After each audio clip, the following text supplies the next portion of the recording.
One of my earliest exposures to the works of William Shakespeare was, of course, Romeo and Juliet.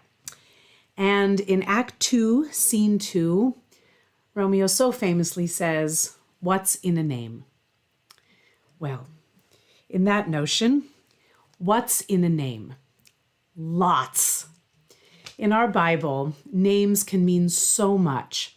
And occasionally, of course, the absence of names can also mean so much. There are certain men, important men along the way, who move the narrative forward who are not named, and yet it's generally the women. The few women that are mentioned often are without a name. Famous instances like Job's wife, Lot's wife, Potiphar's wife, the barren Shunammite woman who interacts with Elisha and Gehazi in the book of 2 Kings. It's such a wonderful, long chapter. She has no name. But once in a while, there are women's names that jump out of the pages of our Tanakh and say, "Look at me." Or in the case of the daughters of Zelophehad, "Look at us. Reckon with us. Hear our names and remember." We first met the daughters of Zelophehad in Parshat Pinchas. They came forward. Their genealogy is mentioned going directly back to Joseph. The names of the daughters were Machla, Noah, Hogla, Milcah, and Tirzah. They stood before Moses, Eleazar the priest, the chieftains, and the whole assembly at the entrance of the tent of meeting. They come forward and they argue on behalf of their own right to inherit land that belonged to their father, though they had no brothers. And they make a cogent argument that Moses takes to God, and God answers, "The daughters of Zelophehad have spoken correctly. The land that belonged to their father shall be theirs to inherit." It's an extraordinary leap forward, not to see overly egalitarian or feminist qualities in this ancient narrative, but it does plant the seeds for an equality that we are still fighting for in some ways. But this was a remarkable instance of 5 sisters. I always think a little bit of Tevye and his 5 daughters when the daughters of Zelophehad are named, but 5 sisters coming forward as one and yet individuals to state their case for what is rightfully theirs. But if that wasn't enough, in this week's Parsha, as we come to the end of the book of Numbers, and we heard from Parshat Matot, but this is a double Parsha, Matot and Masei, at the very end of this strife-ridden book of Numbers, we hear again, "And God commanded Moses, so did the daughters of Zelophehad do. Machla, Tirzah, Hogla, Milcah, and Noah, the daughters of Zelophehad, became wives to sons of their uncles." Now, in order to keep the land in the family, at that time, the women were prescribed to marry only within their own tribe. Now, that was changed later, and according to the Talmud, it was a time of great rejoicing, but that was only once they went into the land. While still in the wilderness, in order to assure that the land would stay in the family, the women had to marry within the tribe. But nonetheless, the fact that these women were named not once, but twice, surely leaps out of our Bible and says, "Think about me." Rashi offers that the daughters are listed here at the end of Numbers in order of their age, for they married in order, as was customary. But the Torah varies the order to imply that they were equally righteous, that in the earlier instance of their naming, they were mentioned according to their wisdom. So Rashi reminds us that as the Torah occasionally mentions Moses and Aaron, and sometimes Aaron and Moses, to indicate that they were of equal wisdom and greatness in their own way, so the Torah varies just a little bit, the order of the daughters of Zelophehad, to indicate also equal status and intellect. It's remarkable. Now, the Talmud in Bava Batra suggests that Zelophehad's daughters were wise, astute, and pious, chachamot, darshaniot, and rachmaniot. Really extraordinary adjectives to give to biblical women by men more than 2,000 years ago, almost. So what are we to take from this?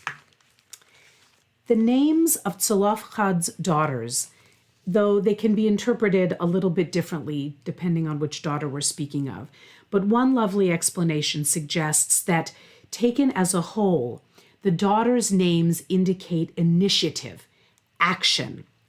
Machla can be translated as to move, Noah as movement, Milka, though likely a sense of royalty or queendom, also has the root of lalechet, to walk or to go.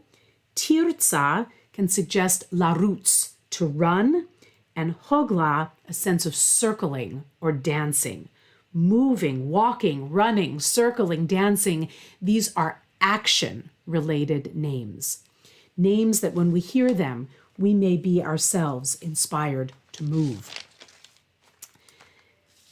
But I can't hear any of these stories, as I hope none of us can, without our 21st century ears. And to that extent, I'm thinking of another name, a modern name, that isn't sitting so well on the ears of many of us right now. And it's really a shame, because I imagine that many of us in this circle of ours have friends with the name of, some of you can probably guess already, Karen. If anyone is new to this concept of a Karen in the 21st century, Karen has become a pejorative term for a white, middle-aged lady who is perceived to be entitled or demanding beyond the scope of what is considered appropriate or necessary. A Karen has become synonymous with someone who uses her privilege to demand her own way at the expense of others. Unfortunately, this notion of Karens gone wild or Karens everywhere has really gone, to use the parlance of our day, viral.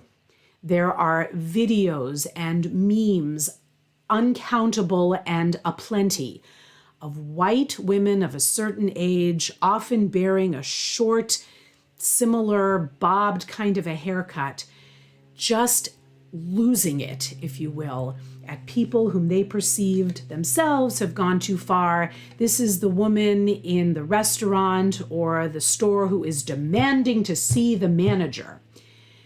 Now, I first heard about Karens from a dear friend of mine who is, of course, named Karen, who was really wrestling with this new derogatory association with her lovely name.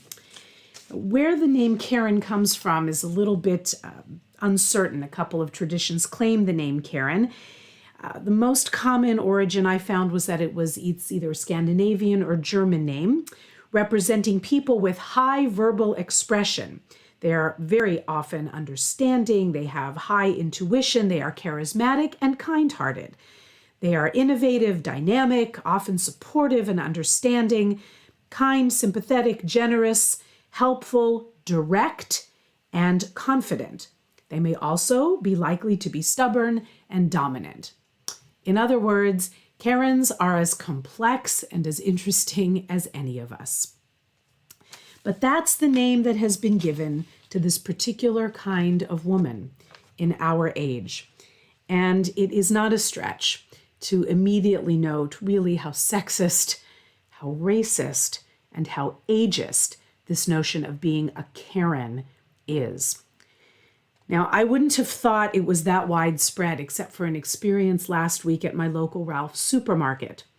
A woman, probably somewhere around 60, although it's hard to tell anymore, was very upset at the checker in the line where I was waiting, 6 feet apart and with my mask on. She was very upset about something, asking for her money back and really giving the manager, or the salesperson, in my case claiming to be the manager, rather hard and I'm sure deserved time. He finally sent her away, saying, "Ma'am, you are too hostile. Please leave now." He sent her away, and if that wasn't bad enough, as he turned to begin to check out the next customer, he said loudly under his mask, "Karen." I was really surprised. That's the first time I've heard Karen used in a real-life, non-viral internet kind of context. And when it was my turn to come up, I said to him behind my mask, "I would be even more upset if my name actually were Karen, but I'm pretty upset, and I'm asking you, friend, do you need to take a break away from your cash register for a couple of minutes because now I'm undone?" He apologized reluctantly to me, kept checking out my groceries, never made eye contact.